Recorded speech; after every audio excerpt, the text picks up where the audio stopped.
नमस्कार, बहुत स्वागत है आपका डेली 24 भारत में और मैं हूं आपके साथ अनीता शर्मा। दिल्ली ब्लास्ट में लगातार जांच अब तेज होती जा रही है और ऐसे में जैसे जैसे ये जांच आगे बढ़ रही है वैसे वैसे कई बड़े खुलासे हो रहे हैं और ऐसे में बड़ी जानकारी निकलकर सामने आई है। अल-फलाह यूनिवर्सिटी में छापेमारी देखने को मिली है और यूनिवर्सिटी से जुड़े 25 ठिकानों पर ईडी की रेड पड़ी है। दिल्ली से फरीदाबाद तक टीमों ने बोला है धावा। बड़ी जानकारी निकलकर सामने आई है। अल-फलाह यूनिवर्सिटी के दिल्ली ऑफिस पर रेड और यूनिवर्सिटी से जुड़े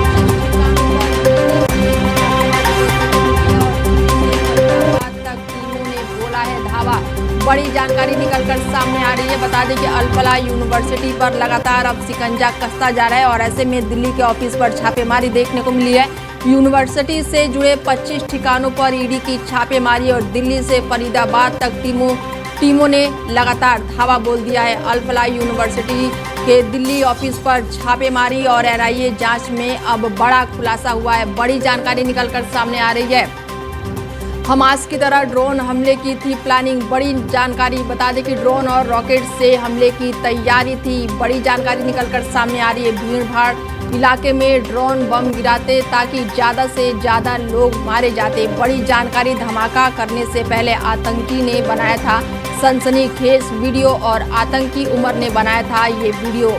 बड़ी जानकारी निकलकर सामने आ रही है। बता दें कि दिल्ली ब्लास्ट से जांच के घेरे में आई अल-फलाह यूनिवर्सिटी के ओखला मुख्यालय और उससे जुड़े 25 जगहों पर लगातार छापेमारी ईडी की देखने को मिल रही है और दिल्ली के साथ फरीदाबाद में भी कई जगहों पर लगातार छापेमारी की जा रही है। अल-फलाह यूनिवर्सिटी ही आतंकियों का अड्डा बनी हुई थी।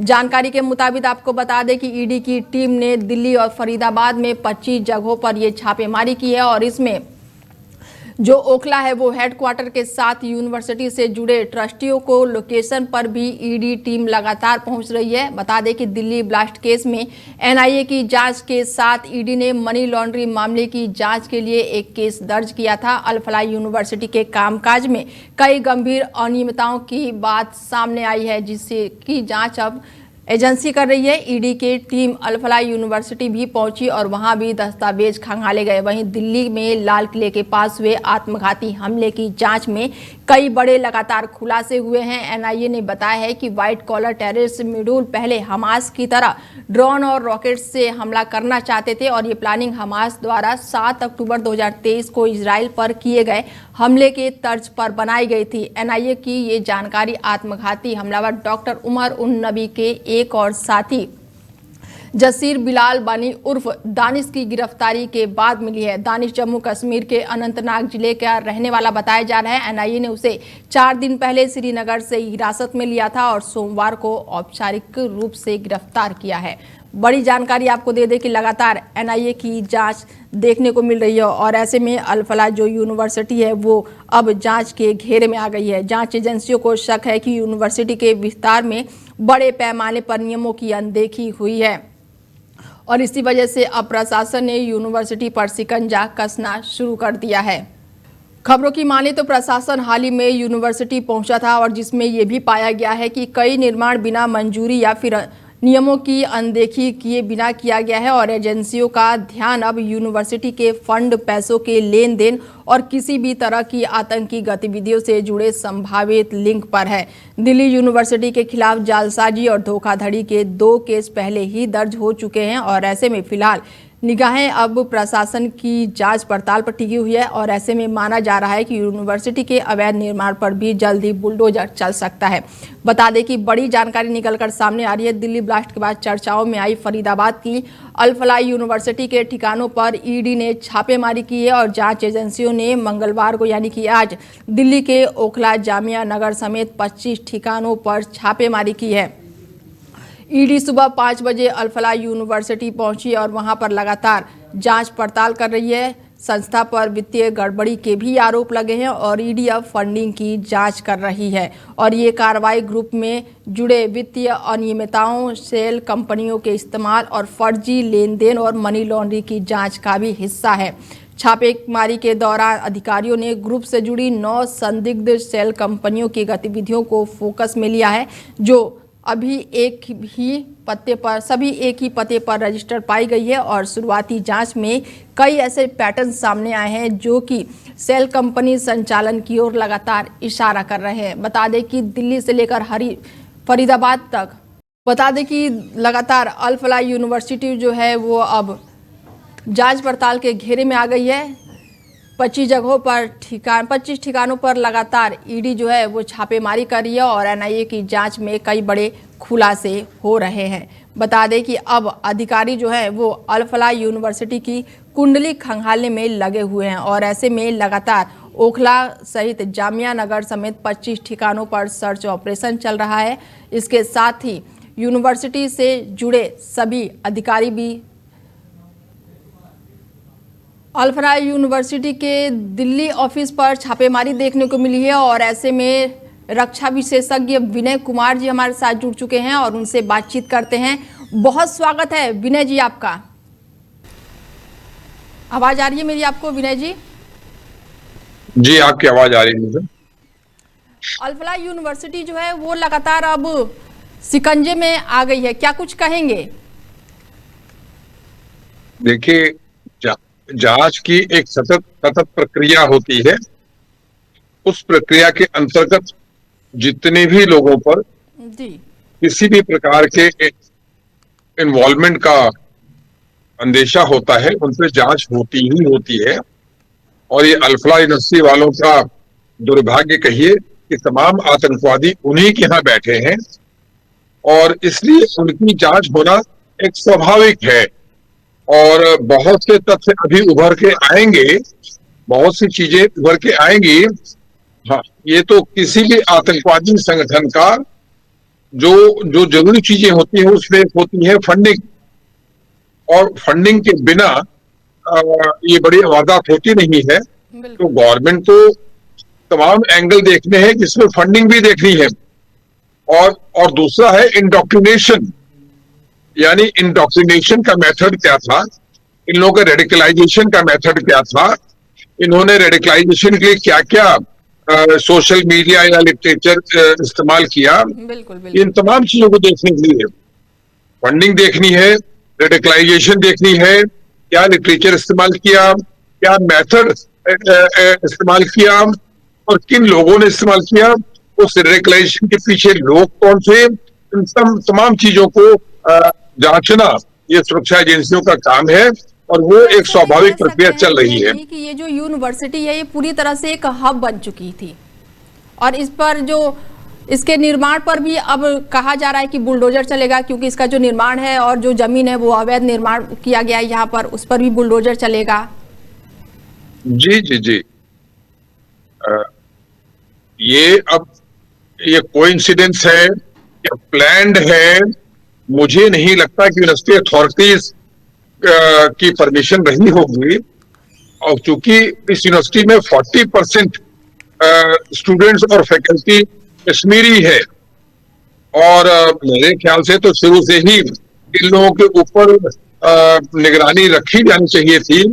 लेकिन चूंकि ये वाइट कॉलर लोग हैं, पढ़े लिखे लोग हैं, हो सकता है इनके ऊपर शुरू में शक न गया हो, लेकिन जब उसका क्लू कश्मीर से मिला, श्रीनगर से, और जांच होनी शुरू हुई तो इसमें बहुत सी चीजें सामने निकल के आने वाली हैं। जैसा कि मैंने कहा, किसी भी आतंकवादी गतिविधि के लिए, उसको अंजाम देने के लिए कई स्टेप्स होते हैं, कई कदम होते हैं। सबसे पहले होता है एक सॉफ्ट टारगेट को आइडेंटिफाई करना। बिल्कुल। कैसे कौन से लोग हैं जो कि हमारे रेडिकलाइजेशन को, हमारे जिसे हम ब्रेन वॉशिंग कहते हैं, उनके ऊपर हो सकता है, और वो उनको आइडेंटिफाई करना, उनको इन्वॉल्व करना और उनसे ऑपरेशंस को एग्जीक्यूट कराना। बिल्कुल। मैं भी जो ये डॉक्टर उमर पकड़ा गया है, इसका पहले का एक वीडियो देख रहा था। ये किस हद तक रेडिकलाइज्ड है, किस हद तक ब्रेन वॉश्ड है, किस हद तक जान देने को तैयार है। ये इनका रेडिकलाइजेशन एक बड़ा गंभीर विषय है और मुझे पूरा विश्वास है कि सरकारी एजेंसियां इस ओर ध्यान देंगी और बिल्कुल यह बिल्कुल प्रोसेस ऑफ रेडिकलाइजेशन वर्षों से चल रहा है। और ये दुर्भाग्य है कि कुछ लोग इसमें इन्वॉल्व हुए हैं, और अल्फला यूनिवर्सिटी में चूंकि ये लोग थे, और देखिए सिर्फ अल्फला यूनिवर्सिटी ही नहीं, doctor Shaheen Allahabad medical college की पढ़ी हुई है, बिल्कुल बिल्कुल। कानपुर के मेडिकल कॉलेज में पढ़ा रही है। शाहीन तो या शाहीन इनका का भाई जो नेटवर्क परवेज था वो भी, क्योंकि ये लोग, इन लोगों ने जो टारगेट किया है वो पढ़े लिखे को किया है, जो डॉक्टरों को किया है। बिल्कुल बिल्कुल बिल्कुल। तो इसलिए ये देखिए बहुत ही चिंता का विषय है। बिल्कुल लेकिन अच्छी बात यह है कि वक्त रहते, समय रहते सुरक्षा एजेंसियों ने इनके नेटवर्क को पकड़ा, और इनके इनके जो सरगनाज हैं उनको पकड़ा। आप अंदाजा लगा सकते हैं कि जो इन लोगों की प्लानिंग थी, इन वो 36 कारें प्रोक्योर करना, उन 36 कारों में बम लगाना, और ऑल ओवर इंडिया उन बम का बम ब्लास्ट करना, ये इनका इनका इरादा हमास जैसी गतिविधि का था। बिल्कुल। एनआईए की हम जांच में ये भारतीयों को तो खुलासा हुआ है विनय जी कि हमास की तरह ही ये लोग ड्रोन से हमला करने के लिए पूरी प्लानिंग कर रहे थे। विनय जी, अब ड्रोन से तो करना उतना आसान नहीं है, लेकिन ड्रोन के पार्ट्स को लाना, फिर ड्रोन्स को असेंबल करना, ड्रोन्स को इन एक पार्ट में तो ला नहीं सकते हैं, बिल्कुल और ड्रोन्स को असेंबल करना, एक्टिवेट करना। लेकिन लेकिन यह जो कुछ भी हुआ है, यह एक गंभीर विषय है। और चूंकि मैं सुरक्षा एजेंसियों में इन्वॉल्व रहा हूं, मैं उनका काम करने का तरीका जानता हूं, और वर्तमान परिवेश में, वर्तमान सरकार के दौरान यह तमाम लोग पकड़े जाएंगे। और ये एक सतत प्रक्रिया है, ये एक घटना केंद्रित जांच नहीं है, यह जांच कंटिन्यूअस है। और ये अभी पकड़े जाएंगे, इनका नेटवर्क डेली, अभी डॉक्टर उमर का सहयोगी पकड़ा गया। यहाँ पे मैं आपको रोकना चाहूंगी, जो यूनिवर्सिटी पर कार्रवाई हो रही है, जो शिकंजा कस रहा है, ऐसे में तो अधिकारियों के नाम भी निकलकर सामने आएंगे। निश्चित सामने आएंगे, और ये तो सरकार का दायित्व है, सुरक्षा एजेंसियों का दायित्व है कि इसमें जो उसके ऊपर भी थोड़ा भी सस्पेक्ट होगा वो पकड़ा जाएगा। अगर उसका अपराध साबित होता है तो उसको सजा होगी, और अगर कोई निर्दोष है तो सरकार उसे नहीं कुछ कहेगी, लेकिन जांच का दायरा बढ़ता ही जाएगा। बिल्कुल, क्योंकि एक को पकड़ो वो 4 का नाम लेगा, 4 को पकड़ो वो 4 और का नाम लेगा। क्योंकि जांच जो पर लगातार छापेमारी देखने को मिल रही है, तो कहीं ना कहीं अधिकारियों के नाम भी निकलकर सामने आएंगे। आ सकते हैं, निश्चित आ सकते हैं। और ये एक केस स्टडी हो जाएगी कि आपने पढ़े लिखे लोगों को पकड़ा, उनको इंडोक्ट्रिनेट किया, उनका ब्रेन वॉश किया, और कोई भी व्यक्ति अपनी जान क्यों देगा, वो भी सिर्फ एक इस्लामिक आइडियोलॉजी के लिए, जब तक वो पूरी तरह से इंडोक्ट्रिनेटेड नहीं है। बिल्कुल बिल्कुल। तो ऐसे में क्या लग रहा है, अभी हाल ही में अमित शाह की बैठक हुई थी, उसके बाद से एनआईए की जांच भी अब तेज हो गई है, और इसका जो कनेक्शन है जम्मू कश्मीर, फरीदाबाद, दिल्ली और जम्मू कश्मीर तक जुड़े हुए हैं। नवीन जी, मुझसे पूछ रही हैं? जी जी, अयोध्या को भी टारगेट किया गया था। देखिए, इसका दायरा सिर्फ जम्मू कश्मीर और फरीदाबाद तक नहीं है। बिल्कुल, आप सोचिए, आप कल्पना कीजिए कि जो डॉक्टर शाहीन है वो इलाहाबाद मेडिकल कॉलेज की पढ़ी हुई है, और उसका संबंध पाकिस्तान में बैठे आतंकवादी की बहन से था। कितना बड़ा नेटवर्क है, और उसका दायरा, और सुरक्षा एजेंसियां भी इसके दायरे को सिर्फ कश्मीर तक या फरीदाबाद तक नहीं रखेंगी। इसका दायरा, अब कानपुर मेडिकल कॉलेज की फैकल्टी का लोग, इलाहाबाद मेडिकल कॉलेज का प्रोडक्ट, अब सोचिए इतना बड़ा दायरा है। और सबसे चिंता का विषय यह है कि एक सभ्य मुस्लिम समाज इस हद तक समाज को नुकसान पहुंचाने के निष्कर्ष तक पहुंच जाता है। He decides to attack the very society जिसमें वो रह रहा है। बिल्कुल। आप कल्पना तो ऐसे कीजिए, में हम ये कह अगर सकते हैं कि धार्मिक स्थल को ये लोग पढ़े लिखे को तो एक तो टारगेट कर रहे हैं, इनका ब्रेन वॉश कर रहे हैं, और उसके बाद से धार्मिक जगह और भीड़ भाड़ वाली जगहों को ये लगातार टारगेट कर रहे हैं। नवीन जी, क्या कुछ कहेंगे?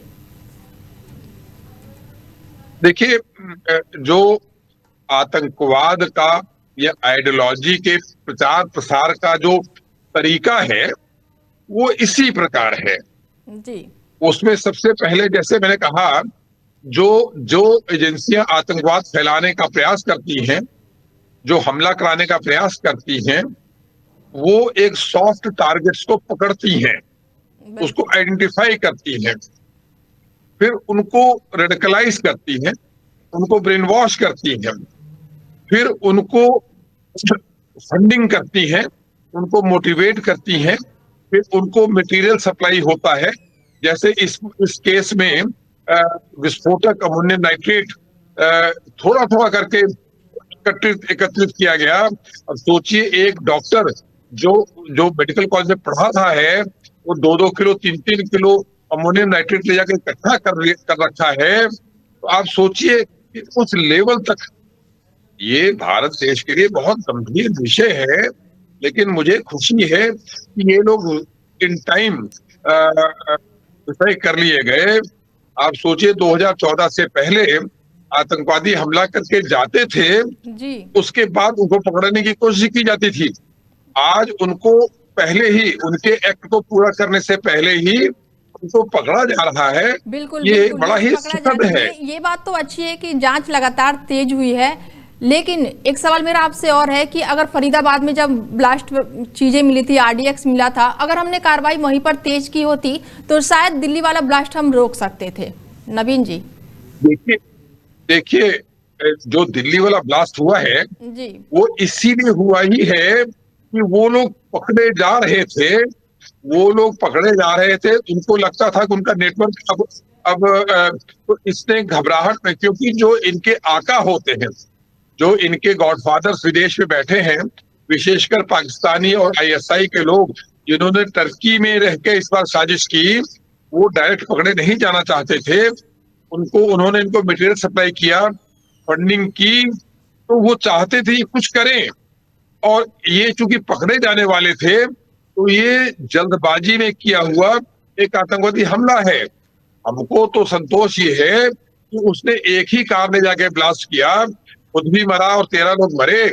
अगर आप कल्पना कीजिए, ऐसी अगर 36 कारें 36 जगहों में देश में ब्लास्ट की होती, तो कितना बड़ा हमला होता, कितना बड़ा आतंकवादी एक्ट होता। तो सुरक्षा एजेंसियों को पूरा श्रेय मैं देता हूं कि, और इससे भी जो उमर था, जो जाके इसने बम ब्लास्ट किया, इसमें हड़बड़ी में, जल्दबाजी में, यह दिखाने के लिए कि अपने आकाओं को दिखाने के लिए कि जी मैंने कुछ तो किया, इसलिए एक कार का ब्लास्ट किया।